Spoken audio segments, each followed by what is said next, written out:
Hi, welcome to Splunk Admin in Development workshop. So the agenda of this workshop is to give a glimpse on like what Splunk is and what are the capabilities of the Splunk.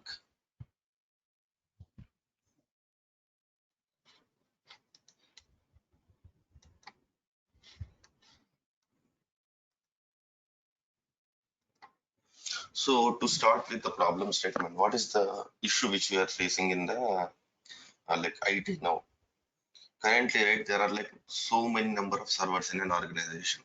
So previously, in some like 10 years back or 15 years back, right, how the trend was, right? They used to have only one server. Okay, they used to have only one server. In that server itself, they will be installing web server. They used to install the DB. Okay, and it is like a monolithic. So all the components, whatever are required for running that application, right? So everything was present in that server itself. So if it requires a scaling, they will be doing and they used to tune the server. So if they want to troubleshoot an issue, let us assume like this is a web services application, there is some app server over here. So and the user calls this app server and the app server will go to the DB and it will fetch the information. So if there is any issue occurred over here, no, they used to log into the server and they used to troubleshoot the issue.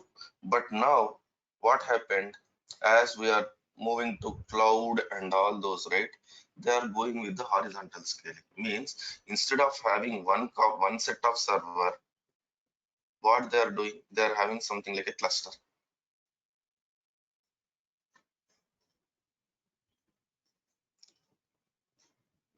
If you take a NoSQL database like MySQL or some, sorry, MongoDB, PostgreSQL, NoSQL, then how you are having, right? There will be some load balancer over here. Okay, I will draw in the paper. I don't want to spoil this.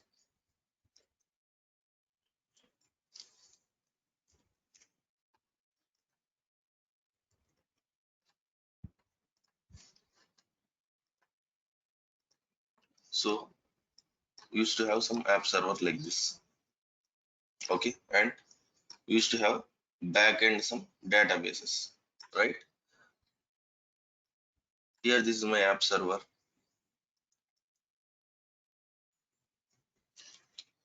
You can't hear me? Someone was saying like I know now. Now I'm, fine, I I'm can hear you. yeah, Yeah. fine. Looks like there is an issue from your side only. Yeah. So you used to have a load balancer, a file load balancer or something, and for communicating between the components also we used to have this. So user will hit the load balancer. Okay, this is the user basically. The entry point will be the user. He will be hitting the load balancer, and the first call, if for one transaction, if 10 calls are involved, right?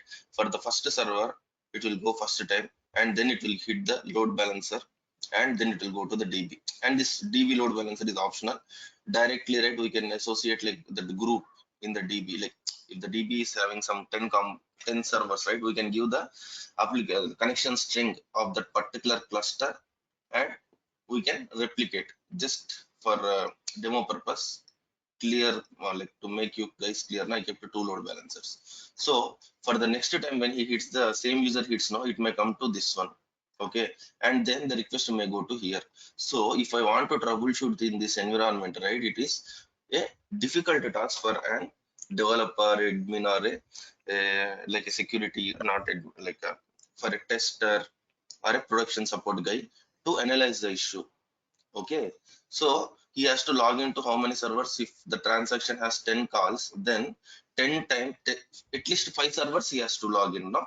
So it is a time consuming process. ఇది answer వెళ్తారా మీ company side Can you నుంచి go on? Can you go on? Okay, so what I'm trying to say, right? An organization, as we are going with horizontal scaling and we are spinning the instances in cloud, in Azure, in AWS, and Google Cloud Platform, and locally also now the infrastructure has become cheaper and they're building like many servers, right? So due to which, right, an organization is having, or a business, if you take business like Reliance, or if you are having an organization with some IT organization like Infosys or whatever, right? So they are having some thousands of servers, and each server is unique, right? So some server will be like AD, some server will be like Windows server, some server will be like uh, Linux server. So there are like a number of servers, due to which each generates some di different type of data, and that data is called as the machine data. Machine data is something like the data that has been generated by the server.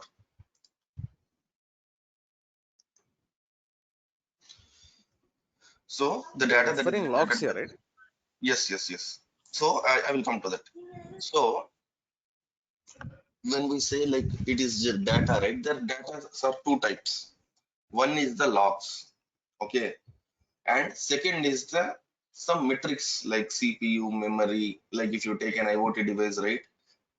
It may be something like a temperature of that particular device, okay, where the component is installed, okay. There will be some radio frequency devices, or there may be cell towers. For that, right, they will be having minimum logs, and they will be having some other data which that can be sent, okay. So the goal is to monitor these large amounts of data that is generated by these thousands of numerous thousands of servers, okay. So the machine data is two types, which is unstructured, okay. One is like logs, and one is the like CPU, memory, temperature, and bandwidth. If it is a router, right, it is a bandwidth, something like that, okay. Now we'll analyze the sample log. This is a sample snippet of one log which I have copy pasted here. So basically, right, if you take big data and all those, right, so Splunk is also being used by the big data team. It is used by the machine learning team. It is used by the security analyst. Why? Because the Splunk contains the valuable information. The valuable information is nothing but the log. If you take one snippet of the log here, from this row, I am able to get the source IP of the user, okay. So if I want to know how many users have logged in from that particular hour, then if I filter this now, I will be getting that one, okay. This is the timestamp, right? And what is the method? It is a post get or something, right? And what is the operation he is doing? And he has selected some operation called add to cart, and he has selected one item, something like he has selected one EST, and the product ID is this one, and this is the session ID, okay, and it is a success code. So in one snippet now, if I want to derive some information like how many per hour, how many people are adding the items to cart, okay. I'm a business, I want to know, I have launched a website of a retail application, okay. Now as a business guy, I want to understand like how many people are like adding, how many people are adding the cart to item, out of which how many people are purchasing. There are two things, right, in a business. One is like add to cart, and one is purchase. So he can see the trend. So like this, using this unstructured data, okay, I can get some useful information which can enhance the business. So now I'm a seller, okay. Now I'm having some $1 lakh, okay. I'm having some $1 lakh. I want to like put this money fruitfully such that I will get a revenue, okay. As a seller, right, there are like numerous items which I can buy and put, and I can sell in the Amazon. But if I have some analytics like what are the products that are being sold in the last 15 days, okay, last 1 month, and if some upcoming uh, launches are there, okay, and what how the people are interested in that. So because they will come and see the specification, and they will check, right, notify me, or they will subscribe now. So he can get those business information such that he can invest his amount on the items where the people are interested, rather than buying something and putting in the inventory, okay. So for all these things, right, what is the solution means? Splunk is the solution. So what is Splunk is? Splunk is a proprietary software which is used to collect a search. It is used to collect basically what it will do, right? You are having some source application over here, okay, and here you have Splunk.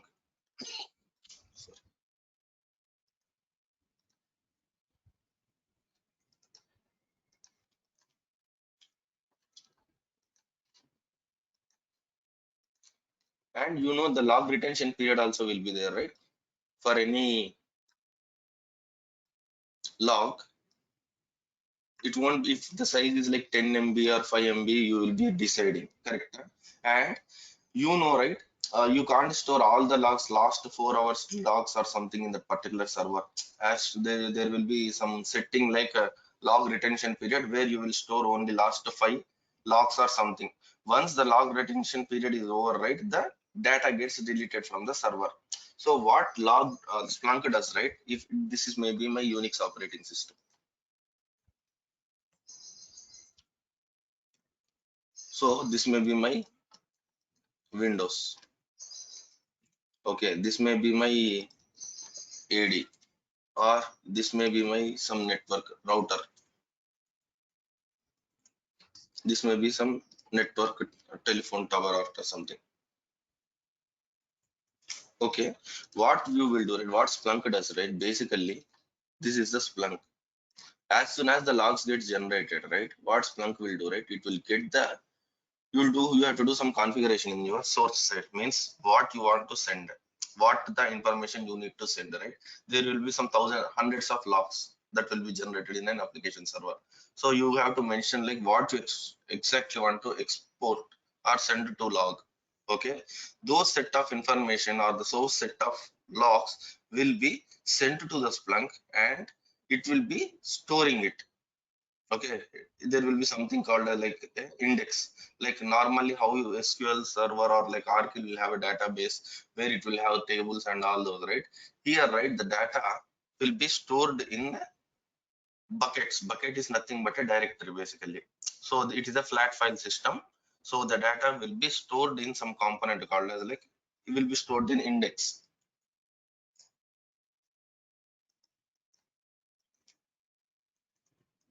Index is equal to, I will tell as Linux. So what I will create now, or like I will send something like OS. I will create an index called OS, and I will send the OS specific logs to that particular index. Means whenever I search with the index OS, right, I will be getting the logs of Unix, Windows, okay, Active Directory, okay, and I will be creating one more index called as like app.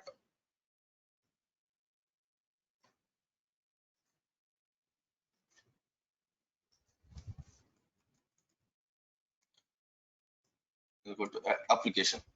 App. Now, in my Linux server, I have installed some servers, I have installed some applications. In Windows servers, I have installed some applications. Okay, what we can do, right? We can send the application specific logs to the this particular index. So like that, we can segregate. Got it. Basically, Splunk will collect the logs and it will store. This is the Splunk. Okay.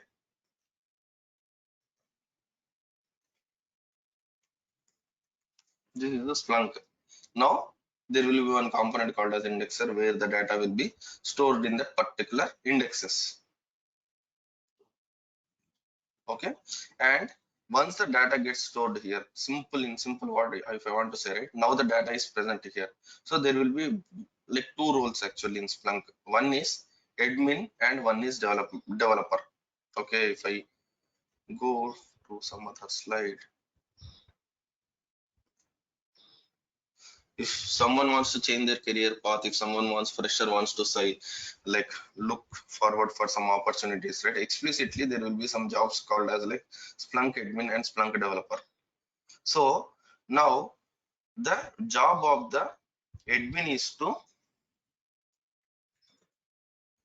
send, here I'm having only one server, but in an organization it will be having some few thousands of servers. He has to do some configuration and he has to maintain the setup. Okay, Splunk is having a big infrastructure. Okay, so it will be having some for our setup. If to set up the lab, right? If I want to demo your like if I, in our labs also we are having some around like if I take I'll show you. I'm having around like 11 1 2 3 4 5 6 7 8 9 9 servers I'm having. Okay, for our lab itself to demo Splunk or in our class itself we are having some nine servers to do the configuration. In like in your if you go to your organization, right, you will be having like more than that. No, at least you will have some like 10 15 20 or up to 50 also. So the job of the admin is to maintain these servers. He should be able to capable of storing the data into the indexes. Okay, once the data gets reached over here, okay, what we will do with the data? Okay, there is one component called as like there will be one more. Now the data is stored here. Okay, now there is some user called as like developer. So what this Splunk developer will do, right? Once the data gets stored, now he will write some queries, okay, on the data that is being stored, and he will extract some useful information. In our case, I told just now I told like here if you wants to extract some information like how many people are adding the items to the cart or how many items are being stored and how many are paused transactions, okay, how many are like failed transactions. If they want to display a dashboard and he wants to see like whether in which state Amazon is having presence in across multiple states in India, so he wants to analyze the revenue or he wants to analyze or different countries he wants to analyze the revenue country wise as they are having some source IPs, right?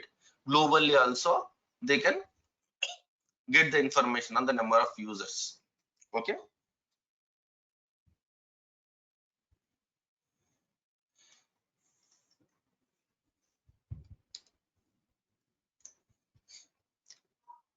so basically, right, yeah,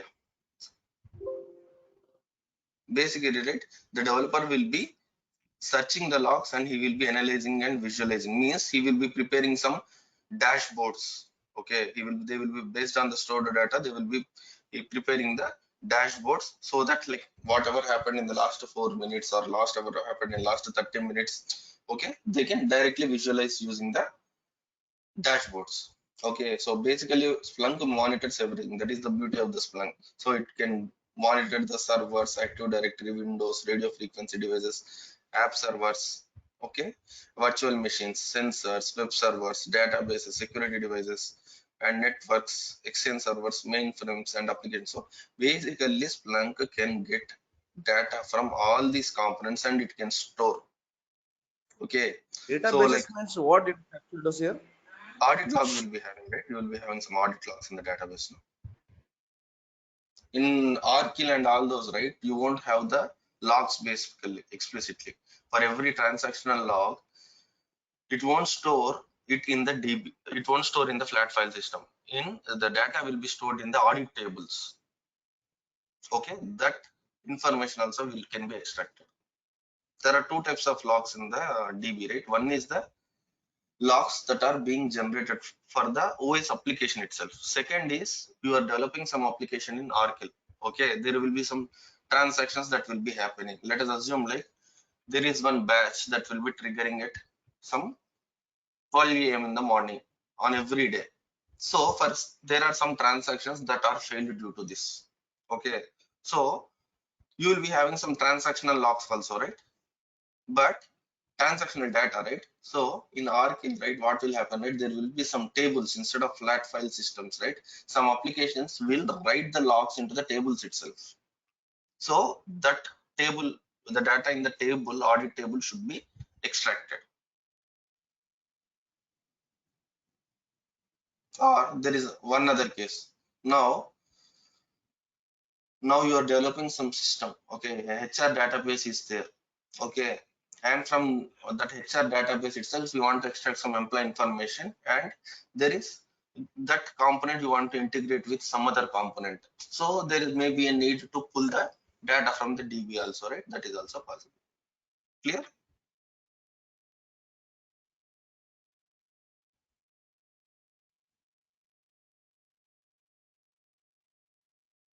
Clear?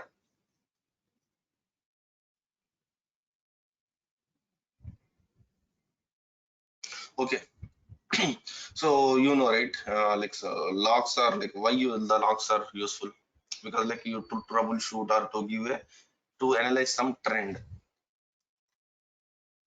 So if I have the logs now, if I'm a customer and I'm logging to some retail application every time and I'm searching some item, so how whenever you log in, no, you will be presented with some last access to data, right? How they will be tracking, right?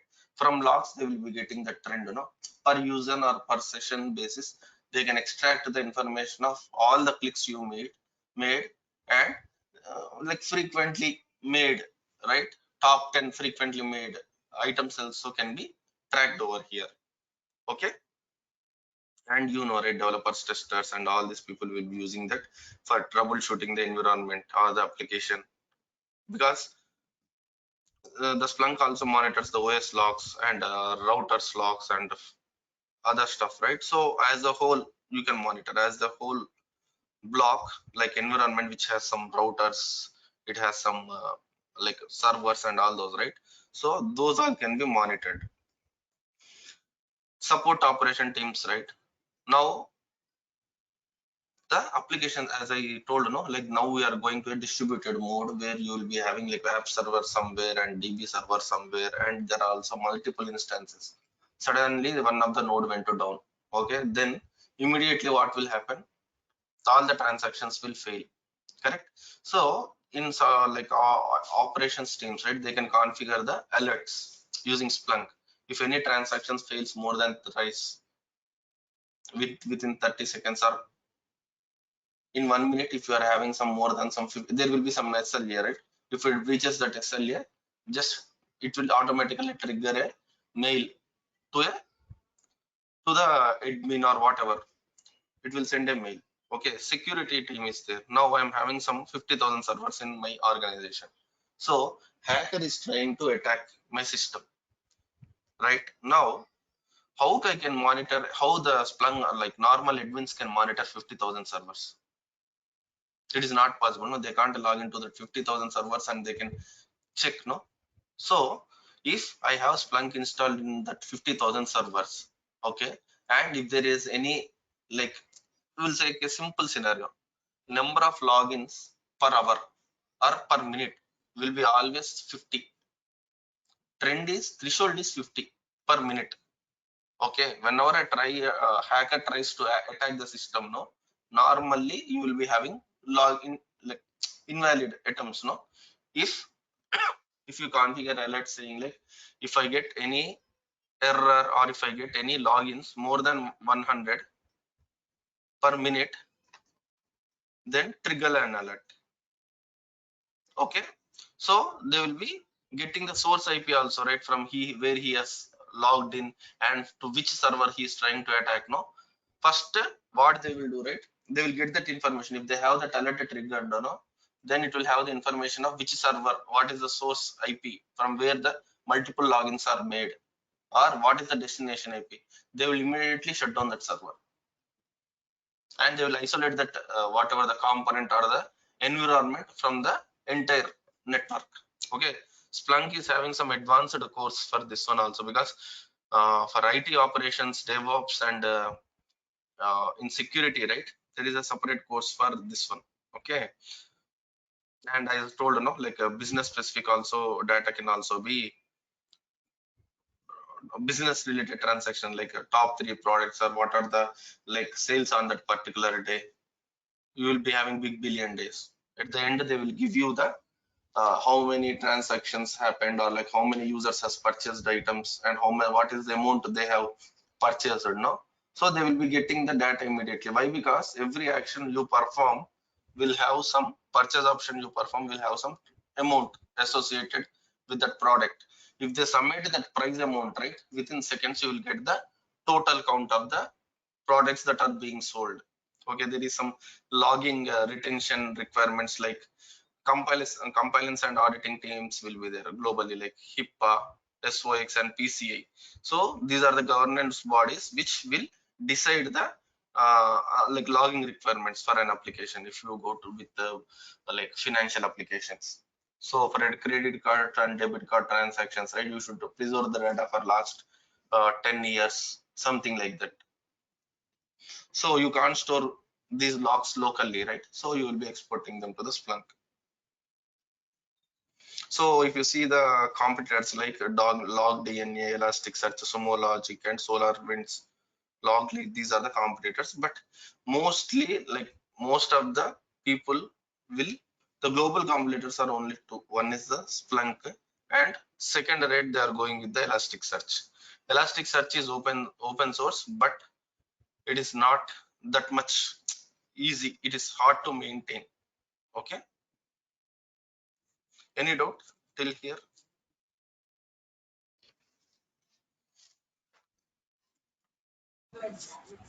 Is this only meant for log collection purpose or some other things apart from this we can do? Log in the sense like the raw Meaning data, that like is the, no, the raw data is there, right? Like just wanted to understand how these tools can be used apart from logs collection. Any other things we can do in Splunk? monitoring also you can do. Monitoring applications. Right? Yeah. Actually, there will be one site called as why Splunk is more popular, right? This can be integrated with most of the components. If you go by category, right, there are like multiple categories like DevOps, IT operations, security and fraud compliance, business analytics, IoT, and utilities. If you see most of the like Splunk apps, right, they belong to security and the same fashion. This is the trend. Like if you see, right, there are like 1300 and 1300 apps. So most of the time, right, the Splunk is being used for these two, and now they are using it for DevOps. So now I will tell one example. Okay. Now you are having some, if you are working on DevOps, okay, you are working in a DevOps, okay, environment, and you are using the Jenkins. Okay. Now you want to now I can integrate, there will be one app.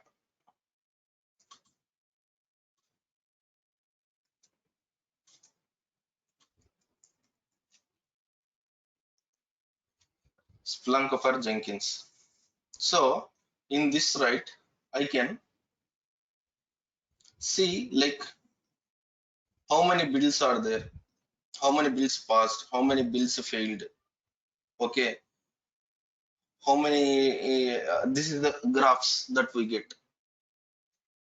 So this dashboard is present in the Splunk. Basically, that information what you are captured in Jenkins, like what are the past builds, what are the failed builds. Okay, and this is the like connection history, like you are having some slave history, right? And like out of some 30 or 40 server like slaves, how many are up, how many are like down, right? So you can get the trend like this. You got it here. So which are like connected and which are disconnected, right? You will get the status.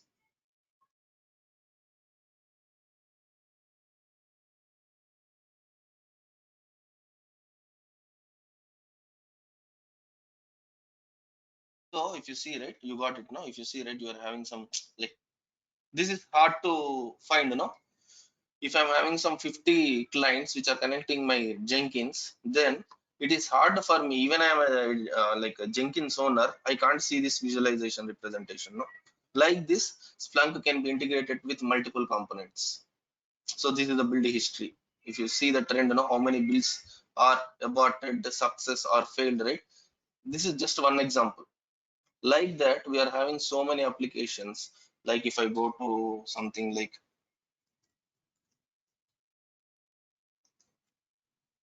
now I'm having one environment. Okay, now I'm having some environment. In that, right, under load balancer, I'm having some 50 servers. Let us assume like I'm working on a retail application like Amazon.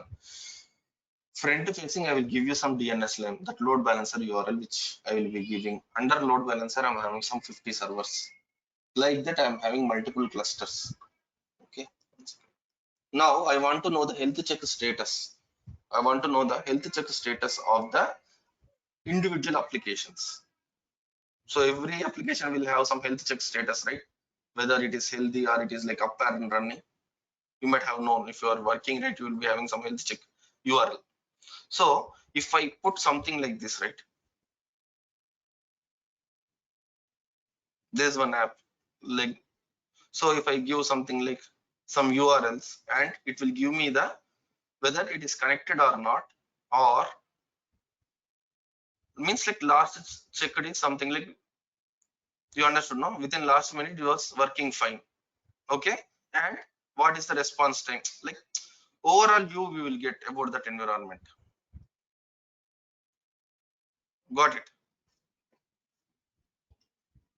Apart from log monitoring, right, it can be integrated with most of the components. Like that's why the Splunk is more popular, because it supports like most of, if you go to DevOps, no, if I click on DevOps, it supports Jenkins. Zira means Zira, it can be integrated.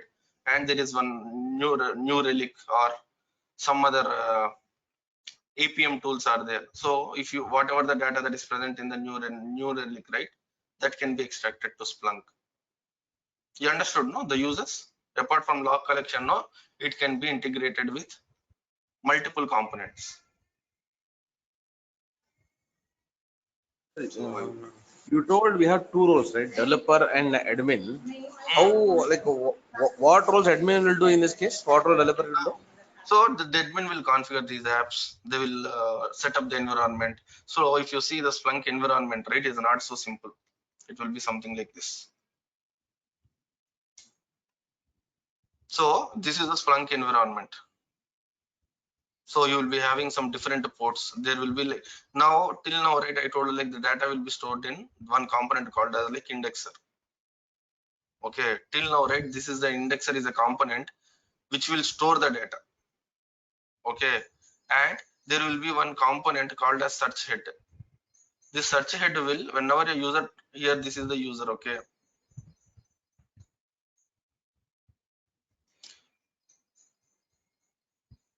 this is the user will hit the load balancer basically. Then there will be one component called as search heads. Okay, what search head will do, right, it is also a Splunk. Okay, but the actually, one second, I will go to one page, then you will understand. But yeah, next page. So Splunk has multiple components. This is the universal forwarder. Universal forwarder is a component which will send logs from your source machines, like your Linux operating systems or Windows operating systems, to the Splunk. Okay, so we will discuss about the heavy forwarder. It is also one type of forwarder which will send the logs to the indexer. Okay, and indexer is a component. If you see, indexer is a component here.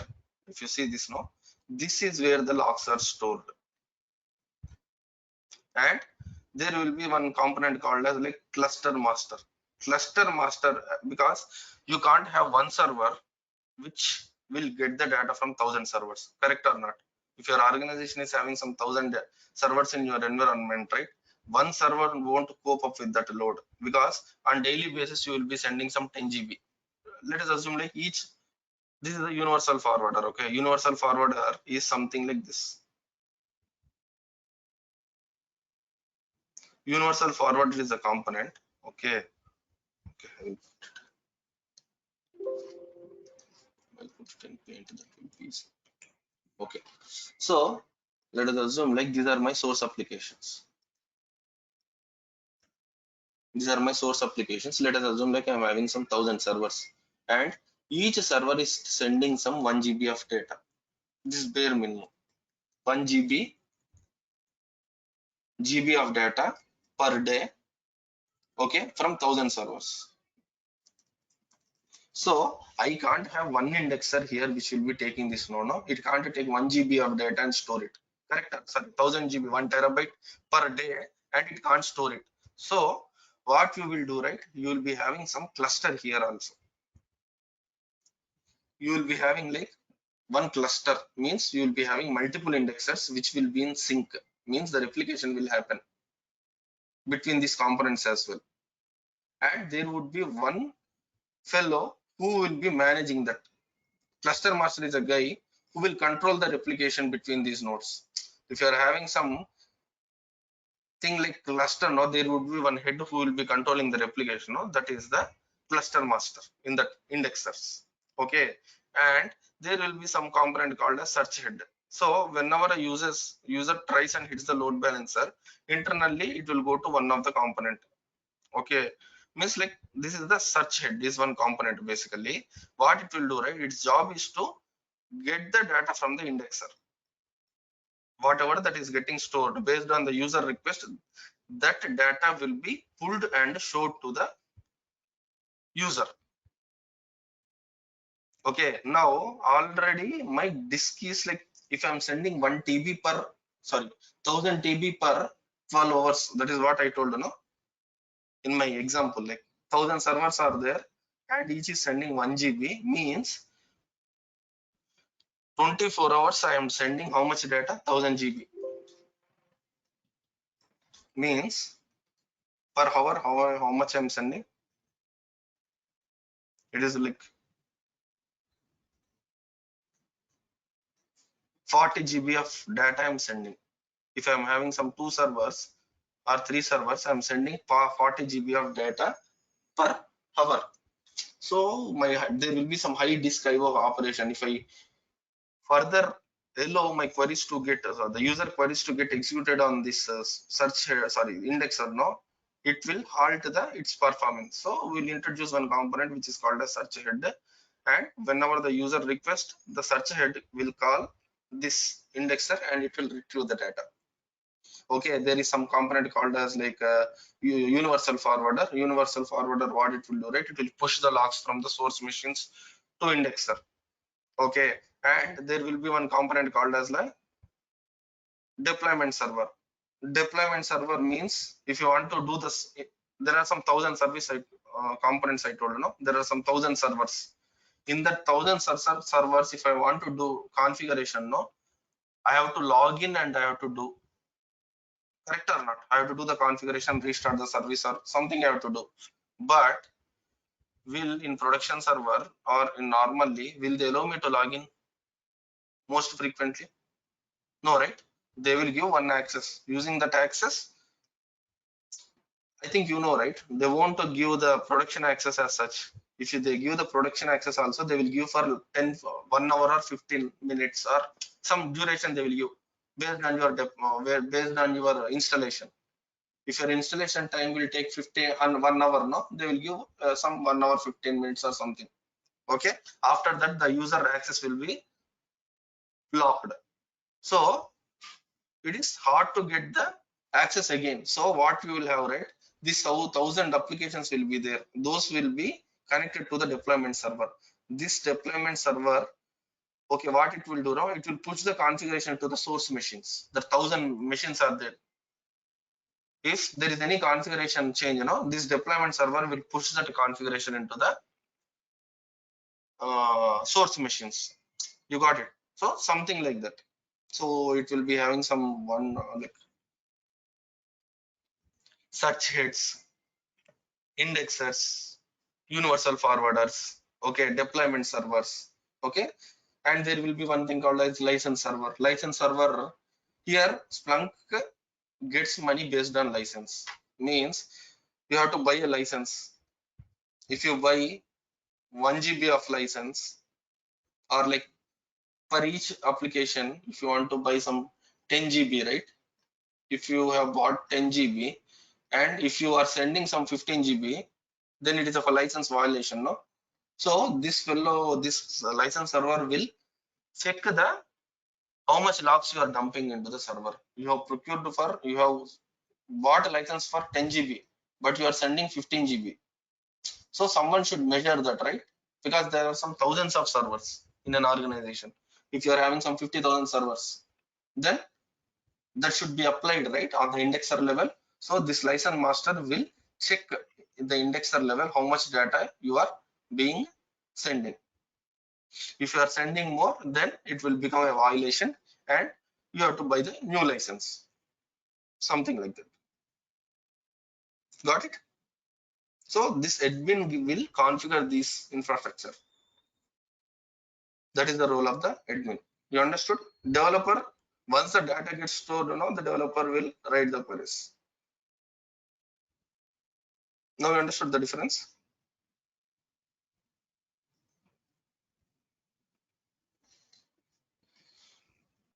So This dashboard creation, who will do it, sir? both will do it. Both will do actually. There is no specific, like in some organizations, right? Java developer also will do. In DevOps model, no? Normal guy also will do. There are some instances where the dashboards can be prepared by leads. Okay, in a new upcoming, like when the Splunk is introduced newly, right? The tech leads will be doing that one. After that, right, once everyone gets hands on now, if that is being performed by developer, the developer can do. If you see, I will to show what's right. What will be the backend database for storing data in Splunk? There won't be any database, it's a flat file system.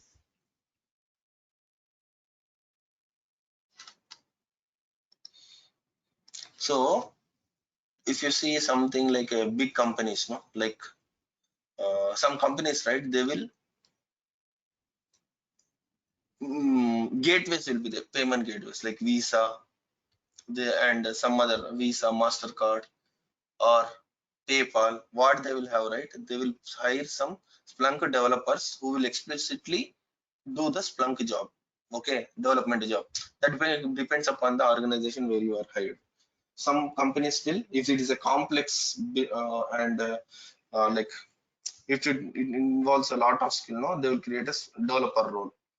In some companies, no, if the organization is small, no, the admin will also do the developer work. He will write some, if there is only minimal effort that is required for writing the queries, no, the admin will write the queries as well. If he is an admin, it doesn't mean like he should not be able, if he knows the installation, that is fine. He should know a bit of development also.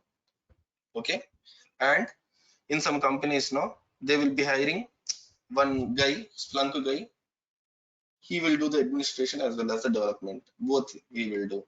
And if you see some developer in your project, no, if you are working on some service based or some company, right, normally like our team members only will write the queries and prepare the dashboards. If it is a support, right, support team itself will write. That depends upon the organizational need. If they really want to hire a explicit guy, they will hire. If it is like a minor job, now if you are having only few applications that are onboarded via Splunk, then they will use the existing resources also. Okay, got the answer? Basically, right, the Splunk will be used by everyone. So like even if you're a BA can also write queries if he wants to analyze the trend of the business. Support admin, now Linux admin there is there, and he wants to do installations and upgrades. Instead of logging to the system and checking, no, if he has some hands on this Splunk, whenever the, for him, no, if he has Splunk, he is an admin guy, and if he has this Splunk knowledge, it will be fetching for him for like opportunities, no, because mostly like people are using Splunk these days. Like out of 100 Fortune companies, 92 are using Splunk. Even though like it is around like per 1 GB you will be charged around like $1,800.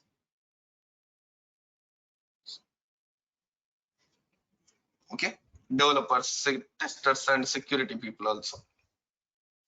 Okay, we'll just, any other doubt, you can feel free to ask questions. Okay, if you ask questions only, I can provide some more information. So what I'm trying to do, right, I will just add, 1 second, I'm fetching one file.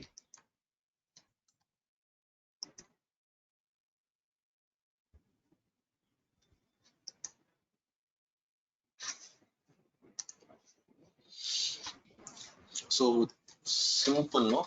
This is the manual way of loading the data from file. Instead of sending from a line expression, no, I can from my computer also I can load a file. So I'm selecting a file.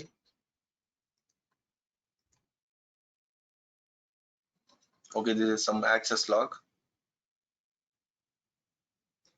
Clicking on next, and I have to create an index. Basically, I'm creating an index called as like app. So all the logs what I'm sending, no, that will be stored in this app.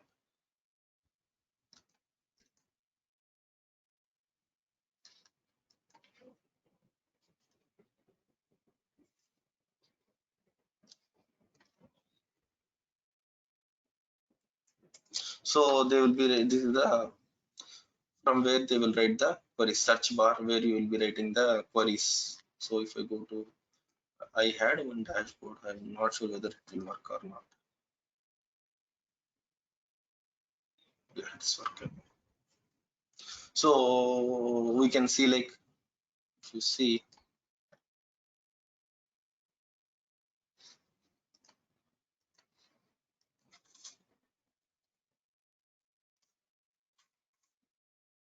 so if you see, right, these are called as the fields. Basically, whatever you are seeing in the left side, right, these are all the fields. So if I see action, right, there are like multiple types of actions like purchase, add to cart, view, remove, and and change quantity. So these are all the fields. So if I will take a duplicate of it.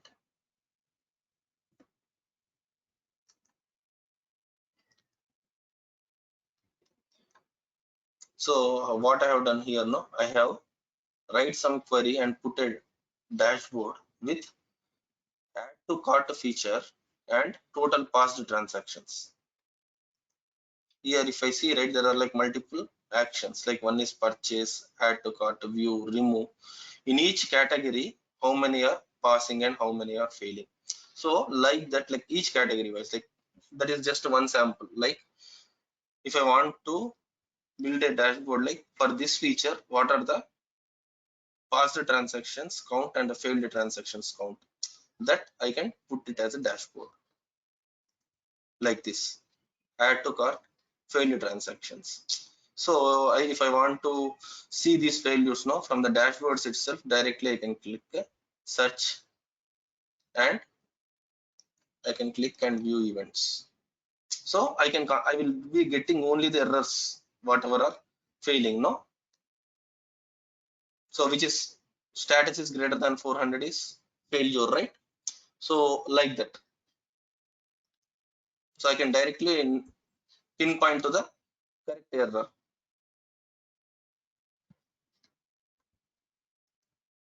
So here I have, like, if you see, right, category ID.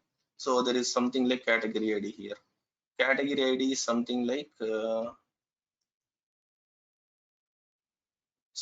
strategy, arcade, simulation, like sports. So I want to split the transaction based on this Are this category ID. category like are you doing with the keyword search? How it is, sir? No, Splunk will, yeah, this one will be like here, no, from the logs you will be getting. So if you see here, no, in logs you will be having something like category ID means this is the item ID, category ID. So these are all displayed in the Splunk basically. This is the information which got extracted from the Splunk for that particular application. For you, you will be having different items over here. Splunk has, if it is a key value pair, this is a key value pair. Okay, if you have a key value pair, now Splunk has intelligence to detect automatically these fields. For this type of log which I have kept, I got these fields. If your application is having some different type of log, no, then you will be having other category, other type of fields that will be created. Got it? So basically what we are seeing here is the information that is extracted from the logs. There is something like action is equal to purchase. Here also action one purchase component is created. So basically post whatever the information that gets logged, no, based on that we'll create fields and we'll try to extract some information. Got it? So if you see, these are all from the logs. There is something like category ID that is displayed in the logs, and these are the HTTP status codes per 1 hour. What is the trend? So you are having these many count in log, no, for every transaction you are getting some status code, no, here for this particular log which I took, no, it is having status code 200, something like that. So here in one dashboard I can see like how many are passed, failed, and all those. Now if now I have kept it as this is something like advanced reporting. Normally, right, you will be having 200 and 400, 406 like that, but business user or a customer don't know what is 500, what is 503, what is 505. Even many of us also don't know what is 505, right? So if you want to change the this 400 to some value, no, we can use this one. Means like I can interpret 200 as this value. Successful transaction. Failed due to bad request from client is 400. So like 404. It is giving some more information than this 200, 400. No, maybe the visual representation may be different. Okay, here it is like shown in some bar chart. It is showing as a table, and response times if you want to create. And if you see here, no, if I want to create one dashboard something like this, can we extract using logs? I'm having logs. There are some multiple actions like add to cart, some operations are there, add to cart, change quantity, purchase, remove, view. In that I want to split my transactions for only errors. How much time it will take if you want to do it in the logs of last 1 hour? For every log you have to extract this randomly. You may get one new. Now you may be writing script for 404, 406, 408, and suddenly you may get something like 410, which you have to handle in the script. But with small query, I can get this dashboard, which will give me the feature wise health status. If I see here now total, I'm having more errors in 30 view item and purchase. So I can concentrate only on these features, functionality. So you can narrow down the issue. We can drill down. Got it.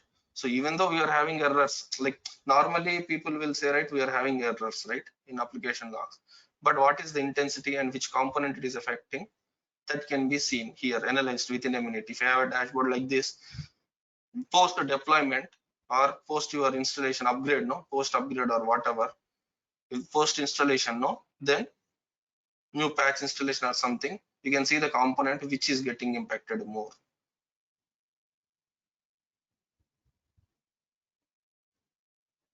Okay, and if we can write some trends like this, so like $70, we can introduce some INR, rupee, or like something like that. What is the item ID and what is the price? And we can draw some. This is not much. This is like sparkling you will be having, and you will be having some split by transactions, like passed transactions and failed transactions. How many are there, right? We can put the feature wise. Okay, this is that last. Actually, I have to create the field alias. Okay, then it will come.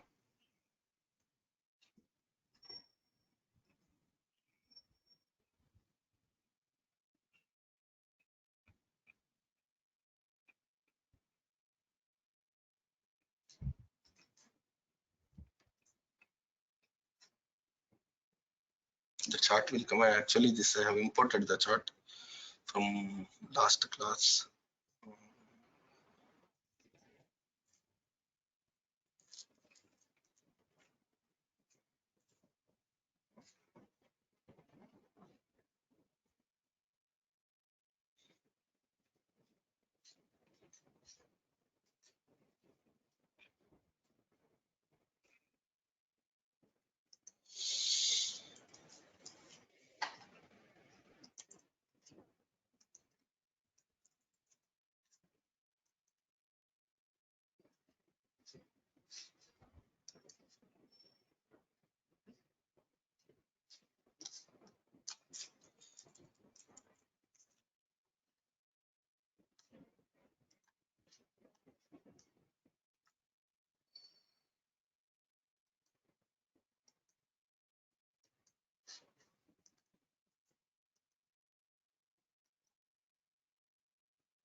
Now this will come. Now if I do a refresh,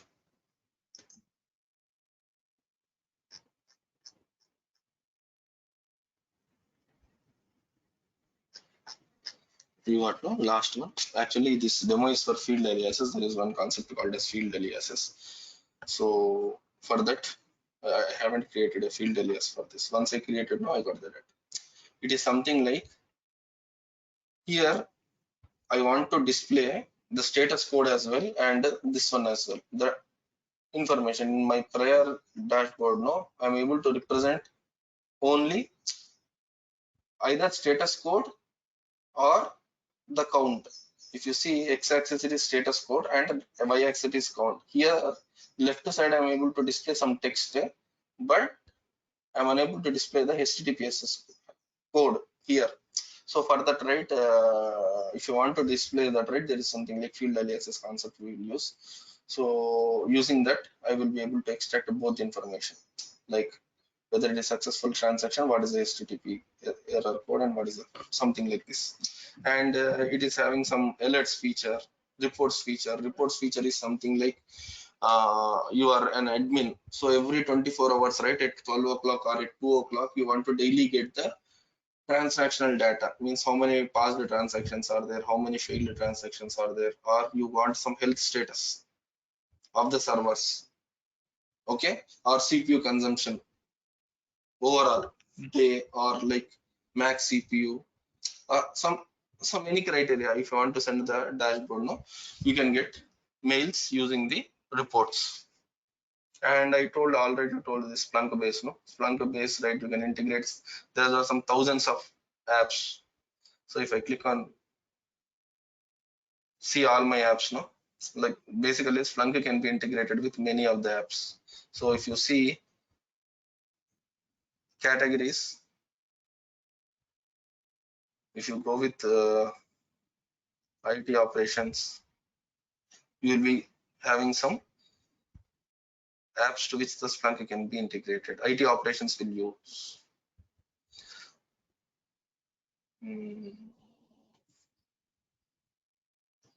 Security Integration will happen via plugins, sir. How it is? integration will have a plugins and add-ons. So because there are some thousands of applications, if you are having, if you see the count rate, there are around like 3,000, more than 3K of apps. So each customer may have different need, or each project may have different need. Based on that, you have to install the particular app. There is one component called as ServiceNow. Many people know, right, ServiceNow?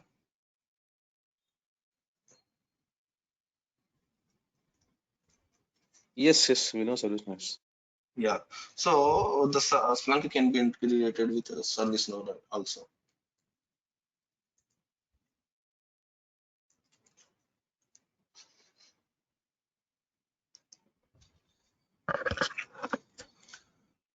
So the Splunk can be integrated with ServiceNow, and whatever the tickets that got closed on that particular day, means whenever you change any configuration state or something, the data will be pulled to Splunk.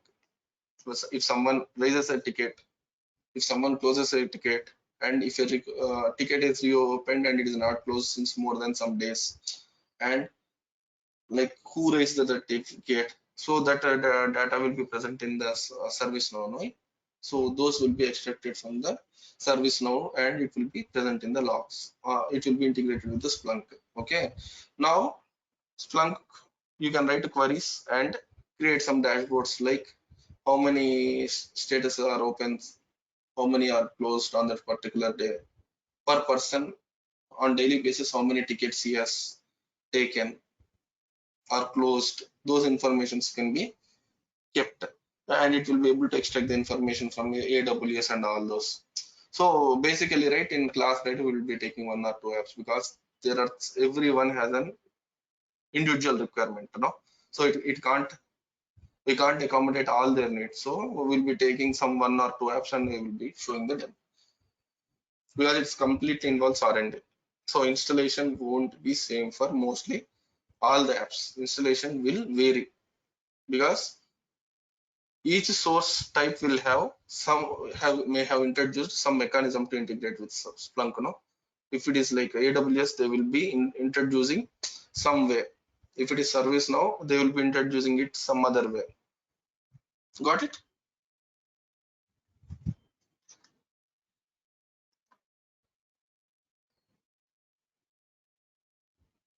Any doubts? No, sir. Like if we see in practical demonstration, it will give more confidence. Maybe Yes. upcoming plans, right?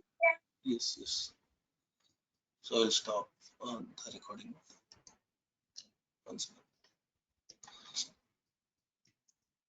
Actually, there is one thing which I have done. Stop the recording.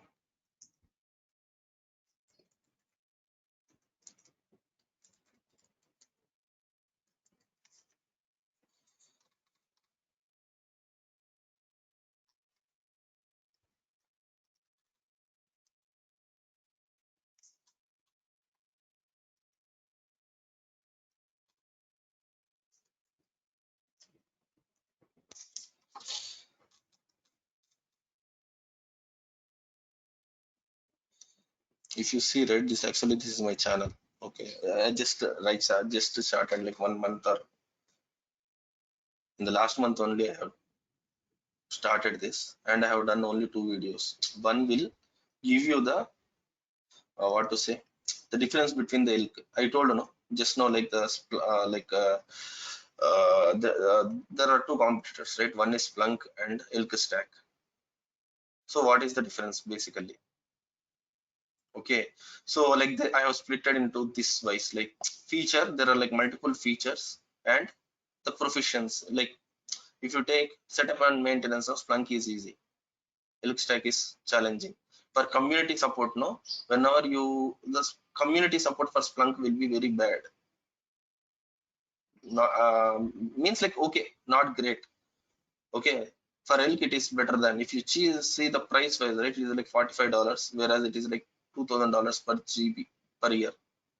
Okay, so why we are getting, even though the price is high, why people are going for Splunk means based on the maturity level.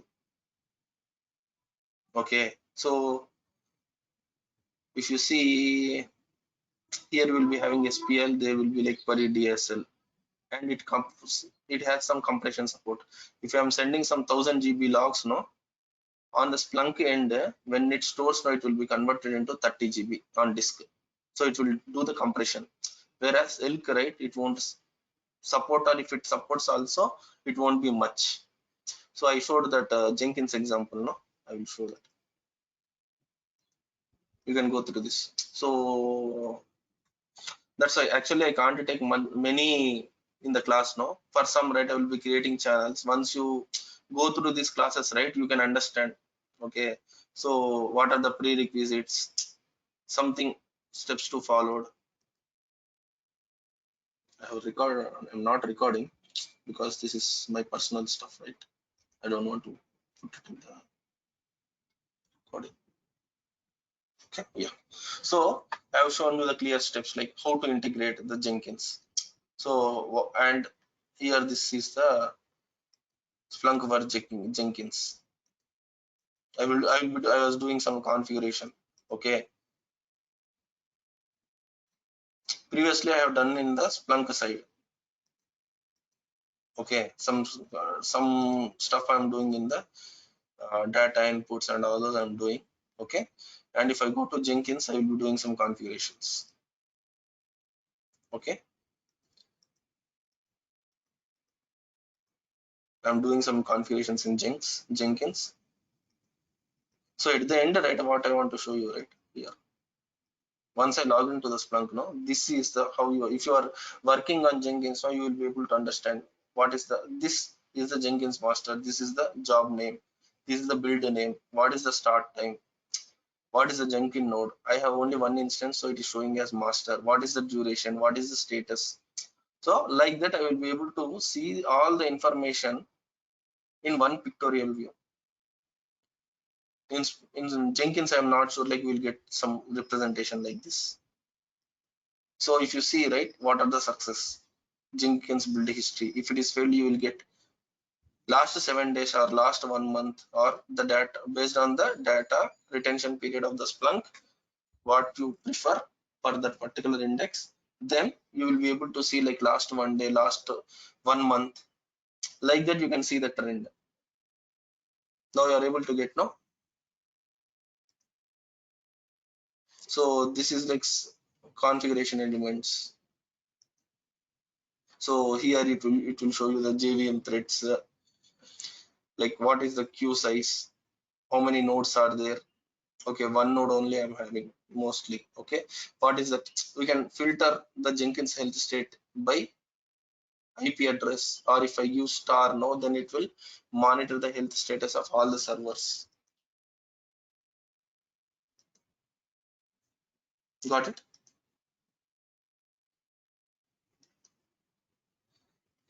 So something like that. That integration set, we can't deal everything in class. So because this I have to install, prerequisite should be something like I have to install Splunk. I should have Jenkins also, correct or not? Then I have to do the configuration. Means it is something like spinning the new servers, doing the installation.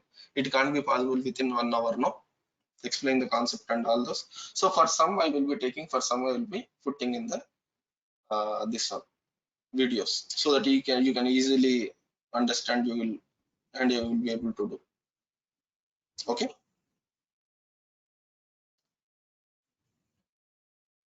So I have only uploaded, but based on the interest, right? Some people will be asking, like one guy asked me, like, so he is working in DevOps, student only. He asked like 2 or 3 people asked, it's like, I want to have this Jenkins setup in my environment. So they asked me to do, can you guide? So if I get some request now, based on the request, I will be uploading. Someone are asking me to integrate some APM tool to Splunk and show. One thing, boss, this is Splunk is not like some Excel.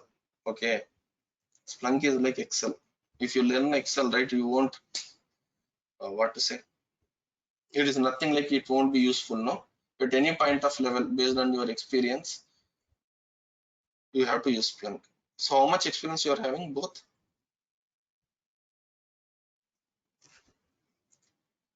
Zakir and Prashant?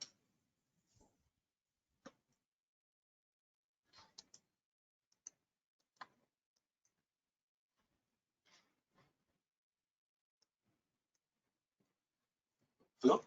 You can unmute, or you can type in the chat window.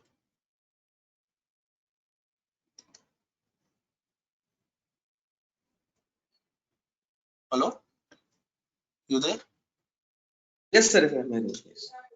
How much experience you are having?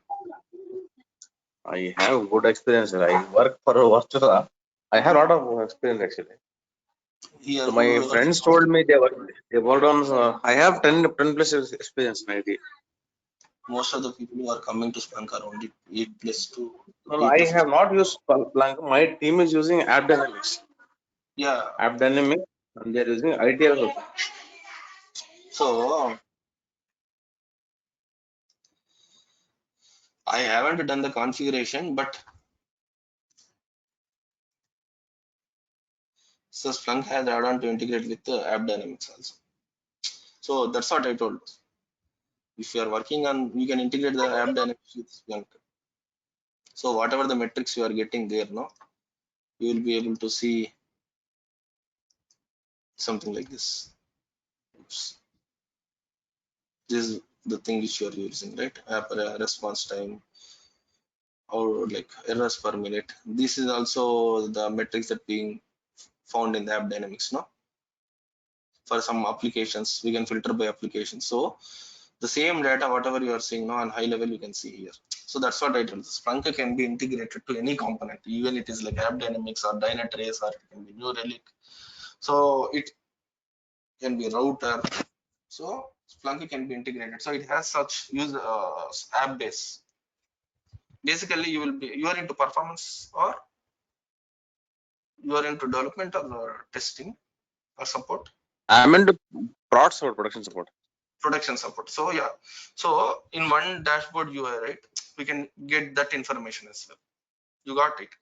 But I haven't done for App Dynamics. I tried, but there's some priority. I'm still working on. I have some. If I have some time now, I'm planning to integrate the App Dynamics with this. This will be because this SaaS version will get only 15 days. If I will work for 1 or 2 hours on one day, and by that time I will forget. So if it is not a, if it is a local installation, now Jenkins means we can configure. But as this is a SaaS application, no, the first we should have the App Dynamics setup. Like you should have one application, and we have to integrate that application to the App Dynamics such that it pulls the data. After that, I have to integrate that to here. Then only I will be getting the data here. No, else I will be getting all blank. So it requires some ample time to prepare that setup. But on a higher view, right, we can integrate that also to Splunk, and you can see in one dashboard, and you can correlate the logs and this. Let us assume like if there is any incoming traffic higher, because at the end of the day, right, what is happening? You are if there any spike observed at this particular time, and if there is any error in the some logs, no, you can correlate both. If you are having some same monitoring solution, it will be easy. Okay, I'm done, guys. Like if you have any doubts, I will answer. Mostly the classes will be like practical only. I won't even take a theory, and I am open to questions. So in the class we will be having like only practical and questions only, getting the doubts clarified. Okay, now you got at least like what is Splunk, what it does, you got, right? Yes, yes, sir. I got some idea. So when you start, right, at that time we'll have a lot of questions. Yeah, because the Splunk is like very vast. If you see the certifications also, it is not easy. The Splunk is a lot bigger than what you think. If you take Java or something, like you may have some 2 or 3 certifications. If you take any App Dynamics or any other tool, no, you will be having 1 or 2 certifications. But if you see Splunk, right, you will be having something like this is a course. Courses itself is a big list. If you see the course, right, it is not ending. These are the prescribed courses that has been developed by the Splunk courseware. This is the courseware. If you see certification tracks, you will be having course of core user. You will be having power user. You will be having advanced power user. You will be having certified architect, admin, cloud certified admin. Okay, enterprise admin, cloud certified admin, and enterprise admin. And you are having some enterprise architect. Splunk certified developer will be there. Splunk security certified admin will be there, and ITIS. And these two are like very hot cakes. ITIS and security. Phantom. There will be one thing called security also here. Yeah. Splunk certified security admin. For this, if you want to go right, first you have to develop pass this one and this one. Means like you should have power user plus admin. Then only you can take this one. For this course, these two are prerequisites. Like that, they will be having one hierarchy. ITIS also will be like good. There are no much people who will be teaching ITIS and Splunk certified security admin. So basically, right, this fellow will be recruited for analyzing the security breaches. These are the premium apps. Now I showed no in Splunk base some apps. These are like premium apps which you can install only if you pay. So the pre apps will be having the configuration to detect automatically the threats. You no need to write queries. You have to just analyze, and you have to enhance if required. Some queries you have to write now, and you should have some development and admin knowledge for this. Okay, recently we got Phantom. This is also something like related to bit of security. So if you see that certificates also, it is like the Splunk is what I'm trying to say, right? The Splunk is way bigger than what you think. Normally it will be, people will be thinking like just like App Dynamics or New Relic, but Splunk is very big. Now if you want to extract, it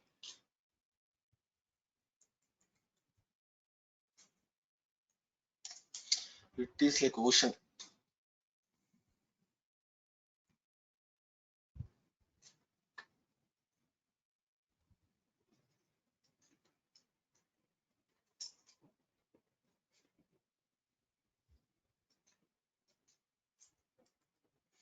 We also don't like how, if you see JMX,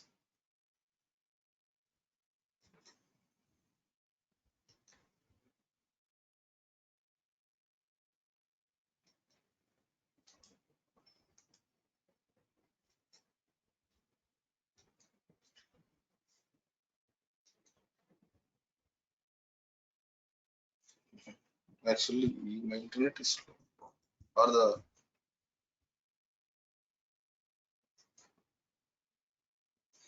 if you see here, no, whatever the app is pulling the heap memory and that whatever it is doing, no, you will be getting from here itself.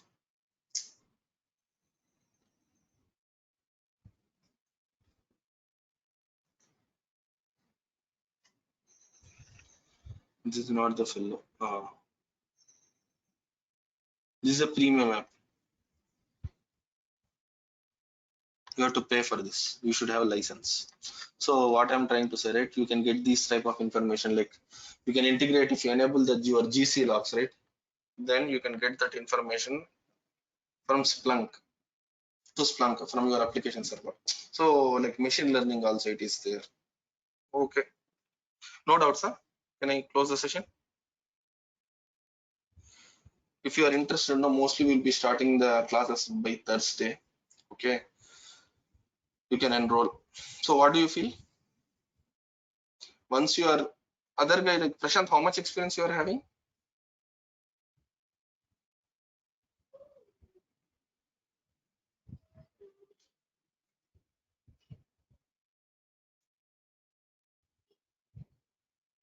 Prashant, how much experience you are having?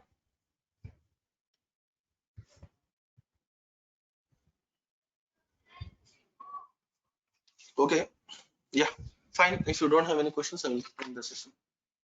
Thanks.